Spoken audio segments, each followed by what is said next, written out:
Nova Manhã. Conexão Brasília com Diego Amorim.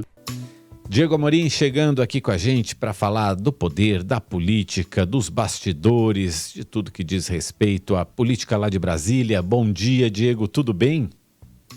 Bom dia, Mauro, tudo bem? Bom dia, Michele, bom dia, ouvintes da Nova Brasil. Diego, o presidente Lula, durante a campanha, sempre falou que seria um mandato só para ele, até em função da idade dele. Inclusive pra gente aqui. Inclusive aqui na Nova Brasil. Falou que não iria se candidatar novamente. Agora, você detectou algumas declarações do Lula que indicam que ele pode tentar a reeleição em 2026?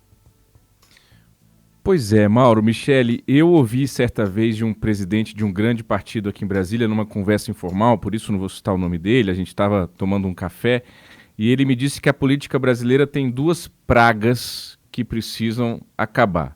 Aí ele citou a reeleição, instituto criado ali no governo de Fernando Henrique Cardoso, e citou o que ele chamou de pluripartidarismo, essa salada de frutas que é a formação partidária no Congresso Nacional.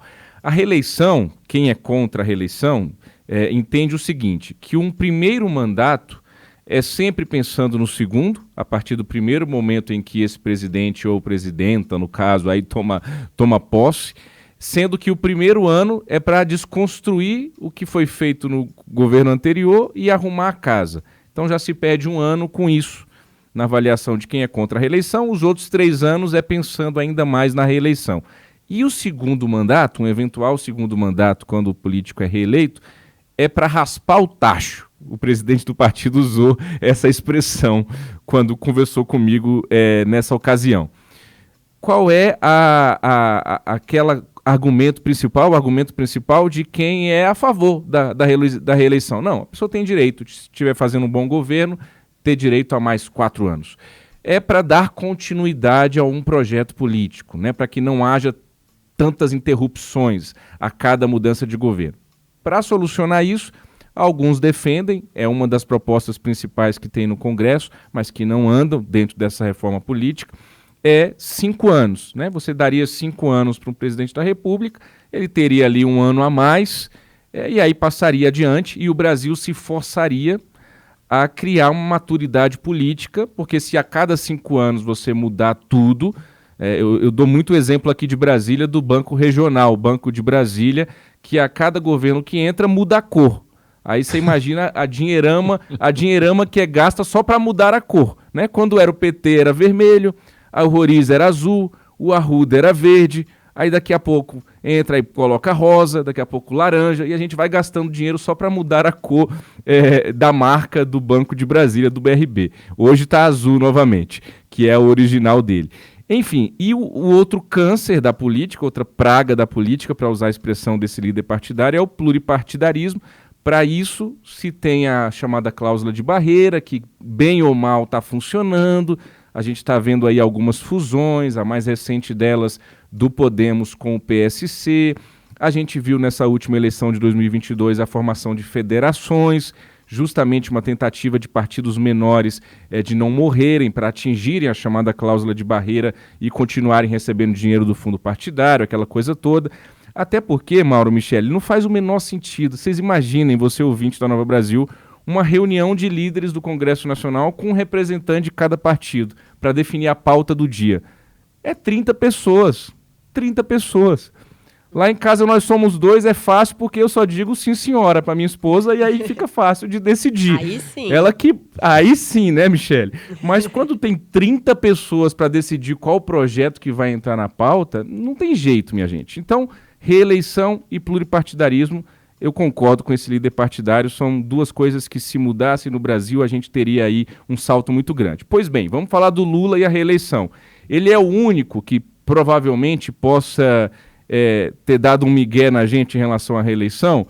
Não é o único. O Bolsonaro dizia na campanha de 2018 que era contra a reeleição e que trabalharia contra a reeleição. Inclusive, você perguntou isso para ele naquela sabatina que a Nova Brasil FM participou, né? E ele novamente saiu pela tangente. Ele disse que era contra, mas que quando viu os nomes que foram apresentados, Ciro Gomes, a possibilidade da volta do Lula, aí ele disse que se viu obrigado a tentar a reeleição. O próprio Eduardo Leite, minha gente, vamos lembrar, o Eduardo Leite também dizia que jamais disputaria a reeleição ao governo do Rio Grande do Sul. Ele tentou a presidência, ser candidato à presidência da República, né, pelo PSDB, depois conversou com o PSD de Gilberto Kassab, não deu certo, aí ele voltou para o Rio Grande do Sul, quebrou a promessa dele e acabou sendo reeleito. Então, estou dizendo isso para dizer que não é o Lula, é o Bolsonaro, é o Eduardo Leite, é qualquer pessoa. O Lula, em 1º de julho de 2022, disse para a Rádio Metrópole da Bahia o seguinte: eu não vou ser um presidente da República que está pensando na reeleição. Eu vou ser o presidente que vou estar pensando em governar este país por 4 anos. Foi o que disse o Lula em 1º de julho de 2022. O próprio Lula ainda não deu declarações, da boca dele, de que ele vai mudar isso que ele disse. Mas, e aí eu faço também uma meia-culpa, acho que a gente da imprensa também fica provocando demais. No primeiro mês de governo, ficar perguntando para os aliados quem é que vai ser o candidato da esquerda, se o Lula vai se candidatar. A gente mesmo acaba provocando uma discussão antecipada, né, da eleição que só vai acontecer daqui a 4 anos. Então, o Rui Costa, que é o novo chefe da Casa Civil, foi perguntado na segunda-feira à noite, lá no programa Roda Viva da TV Cultura, sobre isso. E aí o Rui Costa fala em nome do PT, dizendo o seguinte, abro aspas, Lula falou de coração, considerando a sua trajetória e a volta dele para consolidar a democracia. Mas, aí vem o mais, mas se tudo der certo, e com fé em Deus dará, faremos um governo exitoso, e se ele, Lula, continuar, como ele próprio diz, com energia e o tesão de 20 anos, quem sabe ele pode fazer um novo mandato presidencial. Aí o Rui Costa joga, então, essa possibilidade. O Gilmar Tato, que é secretário de comunicação do PT, também disse à Folha de São Paulo o seguinte, Lula vai ser candidato. Conhecendo Lula, ele não vai abrir mão da sua reeleição. Eu acho isso. Aí político é engraçado demais, né? Político diz, vai ser candidato, ele não vai abrir mão. Aí no final ele diz, eu acho isso. Então vamos lá. Eu tenho certeza que eu acho. Eu tenho certeza que talvez, provavelmente, ele vai certamente fazer. Então assim, vamos criar o seguinte com o nosso ouvinte. Primeiro ponto. Minha gente, qualquer presidente vai querer continuar mais 4 anos enquanto existir reeleição. Qualquer presidente. Esquece esse negócio do cara chegar no Palácio do Planalto e, não, daqui a 4 anos eu vou aqui abrir espaço para uma nova geração. Qualquer um vai querer. No caso do Lula, a gente vai ter que ver a questão da saúde, vai ter que ver a questão da idade, daqui a 4 anos, ele está com 77, como o Mauro lembrou, vai estar com 81 anos. Agora, é claro que ele quer. É claro que ele quer. Ele foi presidente 2 vezes, saiu, foi preso. Em 2018 se decretou o fim do PT. O fim do PT. O PT está morto, não existe qualquer possibilidade. O cara sai da cadeia, tem as condenações anuladas, disputa uma eleição, vence, volta. Esse cara não vai querer ficar mais 4 anos? Lembrando que quando ele estava terminando o 2º mandato, para finalizar, Mauro Michele, quando ele estava finalizando o 2º mandato lá atrás, tinha gente do PT no Congresso que queria aprovar um projeto para garantir um 3º mandato dele. E aí muito se falou disso na época, né? O próprio Lula disse que teria aberto mão desse projeto e tal, porque até poderia ter força política, tinha base para aprovar esse projeto para garantir o 3º mandato dele. Não teve, veio a Dilma e aí o resto é história. Então, primeiro ponto, esquece político que não vai querer a reeleição. Eu só conheço um político, que eu me recorde, vocês podem se recordar de outro, mas não foi para presidente.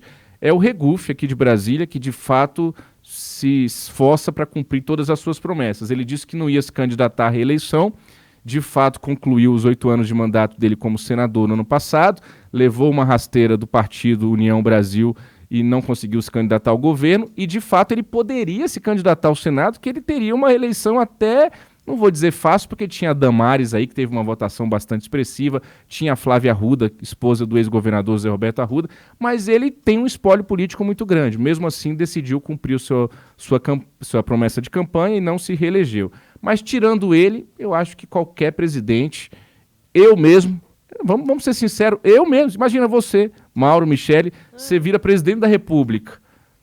Você está com o seu governo lá caminhando, você está no Palácio do Planalto, você não vai querer ficar mais 4 anos? Eu acho difícil. Só por uma questão de força maior, como você disse, uma questão de saúde, uma questão que impeça. Só que o Tonhão e a Sandra, que são de Várzea Paulista, eles trazem uma questão que é interessante. Eu lembro que isso também foi alvo de pergunta na nossa sabatina aqui com o Lula, quando ele era candidato, em relação a essa nova liderança política. E aí eles falam, olha, se o Bolsonaro entrar para concorrer, provavelmente só o Lula para ganhar dele novamente. Não sei se você concorda com isso.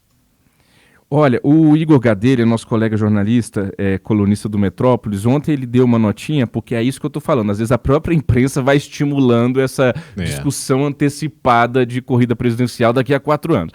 Mas ele deu uma nota lá no Metrópolis dizendo que o Lula estaria disposto a agir como o Rodrigo Maia agiu aqui na disputa pela presidência da Câmara, quando ele disputou com Arthur Lira e acabou perdendo para o Arthur Lira. O que o Rodrigo Maia fez? Ele incentivou um monte de aliado a se candidatar, e aí veio o Marcos Pereira, o Elmar Nascimento, o Marcelo Ramos. Ele botou todos uns 3, 4 aliados dele para se colocarem como pré-candidatos, para no final ele, Rodrigo Maia, se apresentar como o pacificador. Olha, já que vocês não estão aí se entendendo, já que tem um monte de nome e nenhum é consenso, eu sou o nome de consenso. Então eu vou ser de novo. Então o Igor Gadelha disse que ouviu ali nos bastidores que o Lula poderá incentivar uma candidatura do Flávio Dino, do Geraldo Alckmin, da própria Simone Tebet, talvez do próprio Rui Costa, para depois dizer, já que vocês não estão se entendendo aí, eu vou de novo, vai. Eu não queria não, mas já que vocês estão impondo isso, eu vou tentar a reeleição. Então, de fato é isso. Vamos ver o que vai acontecer. É o famoso dividir para governar, né, Diego? Exatamente, Mauro. Muito bom, muito bom. Mas isso é algo para a gente ir observando no dia a dia da política, e o Diego vai fazendo isso para a gente todos os dias aqui no Nova Manhã. Diego, obrigado por hoje, uma boa quarta para você. Para nós, um abraço, até amanhã. Valeu. Até amanhã. Nova Manhã. Conexão Brasília com Diego Amorim.